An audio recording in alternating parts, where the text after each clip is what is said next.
Hi guys! Do you want to explore Bulacan without leaving home? So here I am, naghahanda na para sa inyo. I'm preparing for bike vlog and let's explore Bulacan. Kain tayo guys. That time nagugutom ako at worth it ang 55 pesos na beef pares sa karinderya na ito sa Santa Maria, Bulacan.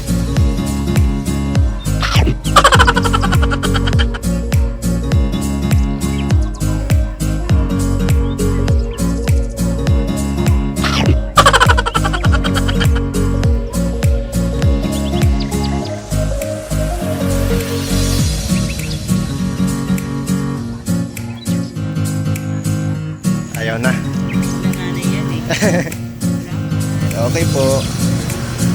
Kaya pala magkakamukha yung mga babies. Okay guys, so nakabili na ako ng aking kailangan at aalis na tayo.